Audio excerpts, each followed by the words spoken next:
Vamos destrinchar os números da pesquisa de avaliação do governo Bolsonaro? Aqui no estúdio a gente está com Wolfgang Leomar, professor de filosofia da Universidade Federal de São Carlos, e Wagner Iglesias, doutor em sociologia e professor da Escola de Artes, Ciências e Humanidades da USP. Olá, pessoal. Bom revê-los aqui, bom tê-los de volta aqui no nosso programa. Obrigado. Muito obrigada. Uma satisfação. Vamos começar com um dado específico. Olha só, essa pesquisa Datafolha traz uma comparativo entre Bolsonaro e os presidentes anteriores.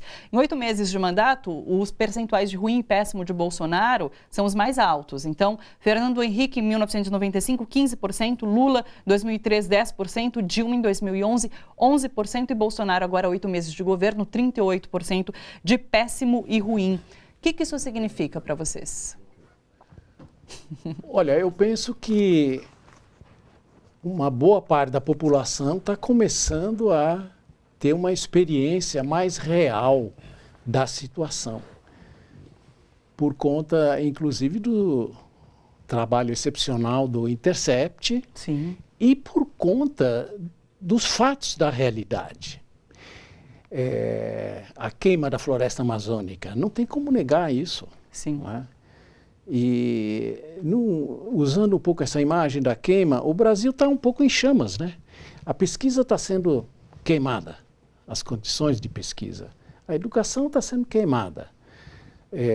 O desemprego, né? Idem. E a população percebe isso. Então, essa falsa imagem da realidade construída por essa mídia muito concentrada em torno desse projeto da riqueza capitalista, está sendo confrontada com a experiência da realidade mesmo. Eu acho que isso se reflete nessa pesquisa. Sim. As pessoas, todo mundo hoje, toda família hoje tem um desempregado, toda família tem um subempregado, tem um estudante que está correndo o risco de perder a bolsa. Hoje mesmo a CAPES anunciou, pela voz do atual ministro da Educação, que no ano que vem o orçamento será metade do orçamento em vigor hoje, em 2020. Isso é um desastre, né? Porque é a ruptura de um processo de formação que demora anos. Eu digo que é um desastre porque é uma desconstrução, é um desmonte que vai precisar de muitos anos para ser refeito. É o que a gente sempre fala, para construir leva muito tempo, para destruir está sendo assim, né? Exatamente. Agora, eu já vi avaliações de que nos primeiros meses de governo, o governo eleito se reúne, conversa, então fica um pouco mais escondidinho para tentar criar as políticas públicas, tentar desenvolver os projetos que foram anunciados durante a eleição e botar em prática tudo isso.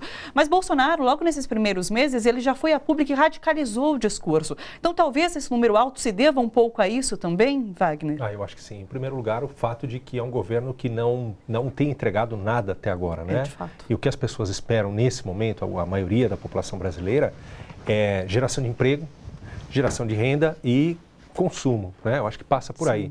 E como o Wolfgang já citou, quase toda família nesse país hoje tem pelo menos uma pessoa desempregada ou subempregada, né? Milhares de pequenos negócios, né? Têm desaparecido no meio dessa situação tão complicada, tão caótica da nossa economia. E o segundo fato é esse mesmo, né? É um governo que não tem uma marca, ele não tem um programa, você não consegue achar nada nem na habitação, nem na saúde, nem na educação, nem nos transportes. Em área nenhuma você não tem uma marca, que seja um programa que identifique esse governo. E as pessoas estão um pouco cansadas já, eu acho que isso está começando e essas pesquisas estão mostrando isso. 38% de rejeição nos primeiros 8 meses de governo, é um número absolutamente recorde. Você citou os números aí de Fernando Henrique, Lula e Dilma. Eram ali entre 10 e 15, quer dizer, números, digamos assim, naturais de desgaste de qualquer governo. Esse tem um número muitíssimo mais alto. Eu acho que se deve ao fato de que, como você levantou, Thalita, o presidente tensiona o tempo todo dia ele dá aquelas entrevistas, né, as lives ali, ou é no Facebook, ou entrevista na porta do Palácio do Planalto, ou do Alvorada, não sei exatamente onde que ele está concedendo isso. E todo dia é uma tensão, elege um inimigo, é um pouco ríspido com este ou com aquele, e as pessoas estão cansadas disso, né? Sabem que essas essa prática, as pessoas sabem disso, ela tem fôlego curto. Em algum momento o governo tem que entregar coisas concretas e até esse momento não entregou nada, né? Agora, vocês acham que tem algum ponto específico que reúne essa insatisfação? Porque eu lembro que, inclusive, quando vocês dois participaram dos programas anteriores no início do ano, a gente falou sobre a questão da educação, que estava reunindo, de certa forma, a população em torno de uma causa. Logo depois, mas enfim, agora há pouco veio a questão da Amazônia, do meio ambiente, que também reuniu em torno de uma pauta. E como você bem disse, tem a questão do desemprego, que não melhorou pouco, mas muito em questão da informalidade, do subemprego. Vocês acham que dá para a gente apontar um motivo para aumentar essa reprovação ou é o conjunto? Wolfgang. Olha, eu penso mais que é o conjunto, mas dentro disso algumas questões eu acho que se destacam. A questão do desemprego está muito grave. Sim. Né? Nós temos eu vejo assim, pelos estudantes que estão se graduando, nunca houve tantos manifestando a vontade de sair do país. Sim. Isso é algo que, né? Eu me lembro que o ex-presidente Lula sempre dizia: o brasileiro está começando a ter orgulho do seu país, saía-se menos. Esse movimento está existindo, né? E a questão da educação, eu acho que vai afetar muito uma população que no governo Lula e no primeiro governo Dilma avançou muito em termos de presença popular na universidade. Sim. Né? Essas pessoas formam um contingente grande que constituiu ligas com os outros da sua geração. Então, os jovens hoje pensam diferente. Houve uma mudança nesse extrato social. E a minha expectativa é que eles resistam, contestem e embarquem num projeto alternativo a esse aí. Eu tenho essa expectativa. Sim. Né? Eu fico curiosa, inclusive, de saber como o jovem está percebendo isso, porque é muito desalentador você saber desses cortes em universidades públicas, Sim, das bolsas de pesquisa sendo cortadas. Sim. O jovem que está prestes a prestar vestibular para iniciar a sua carreira acadêmica. Pois é. Não. E são jovens a gente estava comentando agora, são jovens de todos os estratos sociais. Nessa primeira grande manifestação em relação à questão da educação, a gente estava comentando isso, havia grandes passeatas de estudantes da Faculdade de Medicina, a elite da elite, sim, estudantes da Escola Politécnica ali, que você não encontra numa outra manifestação, né? Agora, os estudantes têm um papel importante. Eu queria lembrar uma coisa, estou acabando de voltar do Chile, ali eles construíram agora um museu, aliás, seria exemplar para o Brasil, o Museu da Memória e dos Direitos Humanos, é muitíssimo interessante. E ali logo no primeiro andar você vê um filme mostrando que logo depois do golpe, a primeira situação em que o ditador Pinochet teve que voltar atrás foi quando ele nomeou um interventor para reitor da Universidade do Chile. Os estudantes fizeram o que fizeram, uma boa parte da população, os professores, e ele teve que voltar atrás. Rechaçaram. Então, eu sou esperançoso nesse sentido. Sim, sim. Inclusive, teve um vídeo recente de um interventor chegando numa universidade, os próprios estudantes colocando ele para fora, né? No Rio, eu acho, alguma coisa assim. Eu não lembro também onde que foi. Rio de Janeiro. Foi Rio de Janeiro. É um Instituto Federal. Instituto Federal. Ou seja, existe esse movimento. Existe. Os estudantes não podem deixar barato. Eu acho que, né? Afinal, eu fui estudando na época da ditadura, né? E às vezes o pessoal me pergunta, no outro dia eu fui fazer a palestra de abertura num curso de pós-graduação, eu disse para eles, olha, eu já vi isso e no final nós saímos ganhando. A ditadura acabou depois de 21 anos, foi longo. Foi dureza, né? Mas não pode desanimar, não pode mesmo. Né? Wagner. Eu acho que se qualquer pessoa que está nos acompanhando em qualquer plataforma, se você for a Santiago, você tem que ir obrigatoriamente ao Museu da Memória dos Direitos Humanos, né, para entender o que se passou no Chile nos anos 70, 80, né? E até porque o Chile foi o primeiro campo de provas, o primeiro teste que se fez a nível mundial da experiência neoliberal, né? Muita coisa que aconteceu ali embaixo das baionetas, embaixo de uma ditadura sangrenta, depois foi replicado em outros países, aí em regimes já democráticos e tal. Eu estive em algumas manifestações e a do 15M, de fato, foi muito diferente, a do 15 de maio, porque você via ali pessoas que não são as pessoas que usualmente estão nas manifestações da esquerda. Não eram só os alunos de Ciências Sociais e Filosofia, por exemplo, né? Então, isso mostra que a pauta da educação é uma pauta que atinge muito mais gente do que os segmentos tradicionalmente de esquerdas. Até porque no Brasil, né, pelo modelo educacional que foi estruturado nesse país já há algumas décadas, a própria classe média que bateu panelas pela derrubada de Dilma, ela paga a escola para o filho, para a filha, desde da pré-escola, sonhando em encaminhar sua filha, seu filho para a universidade pública. Então, quando o governo sinaliza que vai ter cortes, não apenas de bolsas, mas também de infraestrutura, enxugamento de quadros, né? De professores, de pesquisadores, enfim, isso atinge uma parte do eleitorado que elegeu Bolsonaro. E depois a gente estamos descobrindo isso, né? Que a pauta ambiental, do meio ambiente, me parece que é até mais ampla até do que da educação. Você achou? Porque acho que sim, mobilizou ainda mais gente, pelo menos a gente não viu tanto nas ruas, mas nas redes sociais. Muito. E acho que isso, e as declarações do presidente sobre este problema e do ministro do meio ambiente e dos seus assessores mais próximos, isso corroborou para essa explosão da rejeição ao governo nesse momento. Sim. Acho que a pauta ambiental pega todo mundo, né? Acho que as pessoas pensam no seu futuro, no futuro dos seus descendentes, né? E se você tem um governo que está alinhado a um modelo que vai resultar, ao fim e ao cabo, na destruição do meio ambiente, dos recursos naturais, as pessoas se sensibilizam contra esse tipo de coisa. É um governo que está nas redes, então tudo que surge ali nas redes realmente é caro para esse governo. Enfim, o meio ambiente foi um desses casos. Agora, só pegando um gancho sobre o Chile que vocês comentavam, em vez da gente copiar os bons exemplos, como é o Museu da Memória, a gente quer copiar uma reforma da Previdência que já deu sinais de que não deu certo lá, né? É incrível isso. Bom, deixa eu colocar um outro dado aqui. A pesquisa Datafolha divulgada hoje aponta quem mais rejeita o governo Bolsonaro. Então, são as mulheres, 44%, os negros, 51%, os nordestinos, 52% e os ateus, 74%. Já os que mais apoiam são homens, 33%, sulistas, 37%, evangélicos neopentecostais, 46% e os empresários, 48%. O que isso quer dizer? Aí há uma questão preocupante, que é essa enorme massa de evangélicos pentecostais que apoiam o governo, né?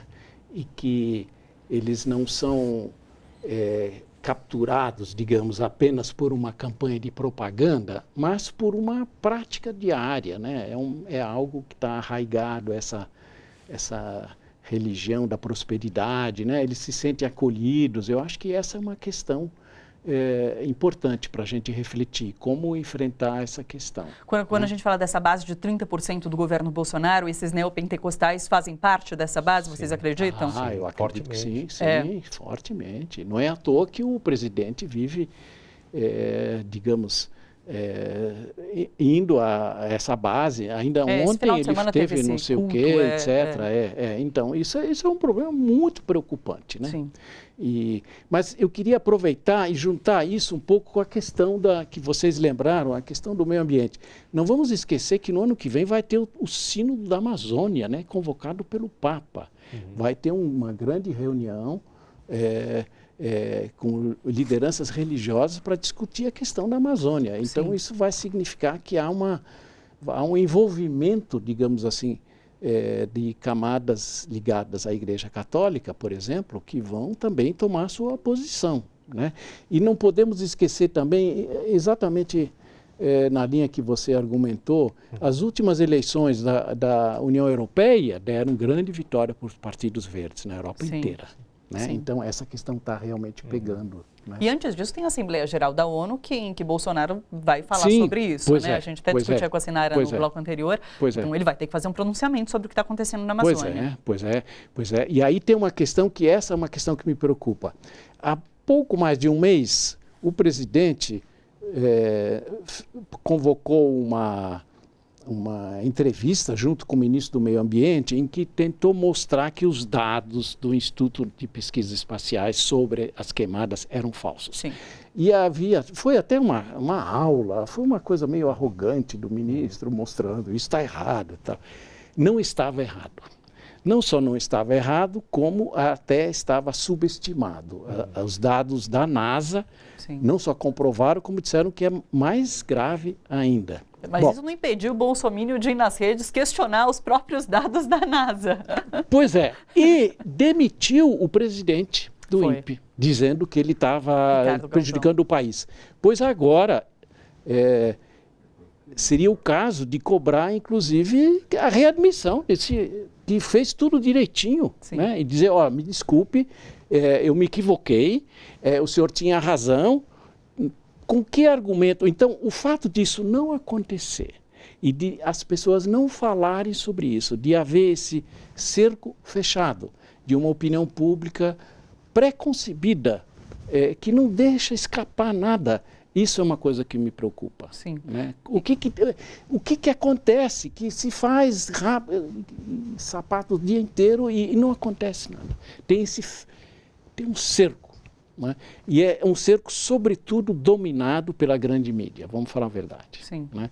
Então, se a gente pensa no Brasil na necessidade de fazer uma frente democrática, que eu acho que é necessária de fazer, não é uma frente de esquerda, democrática, com todo mundo que for a favor do país, da sociedade. Essa frente, o primeiro objetivo dessa frente deve ser romper esse cerco da mídia. Falando sobre essa questão do enfrentamento, depois a gente volta para a pesquisa de novo, mas vou aproveitar esse gancho e perguntar para o Wagner. Eu vi uma entrevista hoje com o Marcos Nobre, na revista A Época, que é um professor de filosofia da Unicamp. E ele falou assim, o seguinte: a direita usa o governo para passar a sua pauta. E a esquerda espera que esse governo fracasse para se cacifar e voltar ao poder. O que vocês acham que tem que ser feito nesse momento? Vocês concordam com essa análise que a direita está se aproveitando desse governo? E ela até fala sobre essa frente democrática, precisa juntar inclusive uma esquerda com o centro democrático. E esse diálogo talvez não esteja acontecendo. Como enfrentar tudo isso? Eu acho que a UOL, né, a Folha de São Paulo, há umas 2, 3 semanas atrás, publicou uma entrevista muito cristalina do presidente do Banco Itaú, Cândido Bracher, onde ele diz textualmente 2 coisas. Primeiro, o desemprego tem uma função importante porque ele segura a pressão inflacionária e a pressão por salários, obviamente. Sim. E a segunda coisa que ele disse é que as declarações de Bolsonaro, por mais estapafúrdias que sejam para nós aqui, né, no nosso campo, as declarações de Bolsonaro não interferem em nada enquanto o governo conseguir entregar as reformas que o mercado quer. Né? E foi ali, mais ou menos na época da aprovação na Câmara, em segundo turno, da aprovação da reforma da Previdência. Então, me parece que, de fato, a elite econômica, os donos do dinheiro, de fato, eles não estão muito preocupados se esse governo é um pouco mais radical e beligerante no discurso, ou se é um governo como era o governo Fernando Henrique Cardoso, por exemplo, né, que tinha todo um mise-en-scène, toda uma sofisticação, né, um verniz interessante de democracia, de intelectualidade, de respeito aos direitos humanos, ao meio ambiente, tanto faz, né? É importante entregar as reformas que o mercado quer. E as reformas, nesse momento, são exatamente o desmantelamento do Estado brasileiro, tal qual o conhecemos nos últimos 10, 12, 15 anos, ou tal qual o conhecemos durante, sei lá, o governo Geisel, ou talvez voltando durante o governo Getúlio Vargas, né? É o desmonte desse modelo de Estado que tem oscilações ao longo das décadas, né? Mas é isso que está na pauta. E, de fato, né, as esquerdas não conseguem... Hoje, eu concordo com o Wolfgang, nós precisamos construir uma frente democrática mais ou menos similar à frente democrática que foi construída na transição, né, ali do final dos anos 70, desde a lei da anistia, a volta da eleição direta para governadores, depois o colégio eleitoral que resultou em Tancredo e Sarney, depois, finalmente, a volta das eleições diretas à presidência da República. E eu me lembro que naquela época, por exemplo, Ulisses Guimarães, Teotônio Vilela, não eram exatamente homens de esquerda, não é? Mas eram democratas. Sim. E se juntaram a lideranças de esquerda, como Leonel Brizola, por exemplo, como Lula e como outros, para fazer essa transição. Nesse momento, as nossas lideranças democráticas precisam fazer essa aproximação se quiserem deter esse processo. Né? Esse processo que é um processo de desmonte do Estado brasileiro. Sim. Agora, nos bastidores já se fala em que acendeu um alerta amarelo no governo, uma equipe do governo Bolsonaro em relação a essas pesquisas. E apontam, inclusive, que as pesquisas mostraram essa rejeição por conta dessa radicalização do discurso de Bolsonaro. O governo está se dissolvendo? Ou o apoio ao governo está se dissolvendo? O que vocês acreditam que pode acontecer com o governo a curto prazo até o final do ano? Alguma coisa, na verdade? Talvez esse formato na mídia, né? A tentativa de interferir na experiência que a população tem do governo. Sim. Mas não alterações no que é substantivo, ou seja, nesse projeto neoliberal radical que está se implantando. Aí eu acho que não vai mudar nada. eles estão preocupados com a imagem, né? Mas eu acho que é só. E eu acho que é nesse plano que é preciso realmente construir uma narrativa alternativa.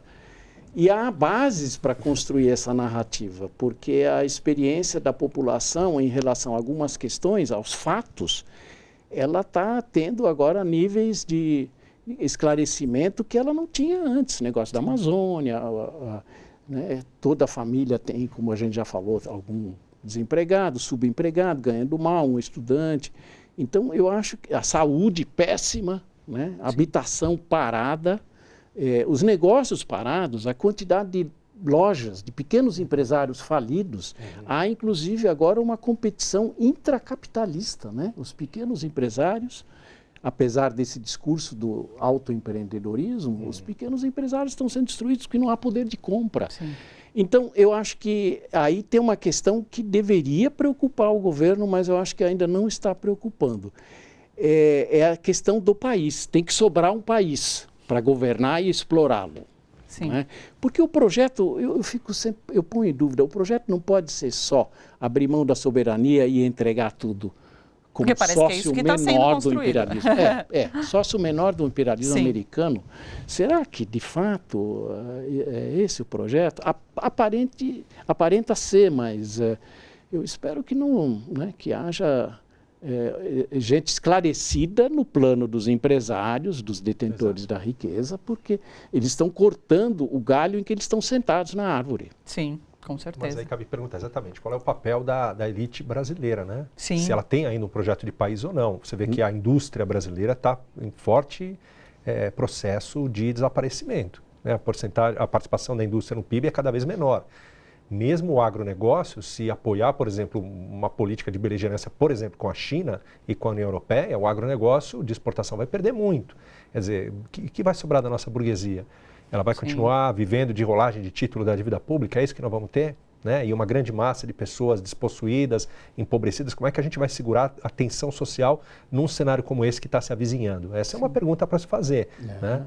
Qual é o papel dos grandes empresários nesse país? O que eles pensam para daqui a 5, 10 anos? Sim, porque não é positivo para ninguém, inclusive para os empresários. Isso. Claro, que poderiam ganhar, como ganharam muito, durante os governos do PT, inclusive, dinheiro com rolagem da dívida pública, né? Como o ex-presidente Lula gostava de dizer, os bancos nunca haviam ganho tanto dinheiro quanto no governo dele, mas também ganhavam com o mercado de consumo aquecido. Não é? A gente pode pegar uma série de empresas que estão no ramo financeiro, mas são holdings que controlam indústrias, que controlam empresas de varejo, né? Supermercados, enfim. Eles ganhavam dinheiro de várias formas. Agora, esse ganhar dinheiro vai se estreitar apenas para a ciranda financeira. Então, é alguma coisa, né, curiosa de se pensar o que é a nossa burguesia brasileira, se é que a gente pode chamar de brasileira, a burguesia interna, a burguesia, não sei como que a gente poderia chamar, o que ela pensa para o futuro desse país. Sim. Olha só, você que curte a TVT e quer contribuir com a gente para que a nossa programação chegue cada vez mais longe, se inscreva no nosso canal do YouTube/Rede TVT e torne-se membro. Ou então faça a sua contribuição em nosso Catarse. É só acessar catarse.me/TVT. A gente agradece.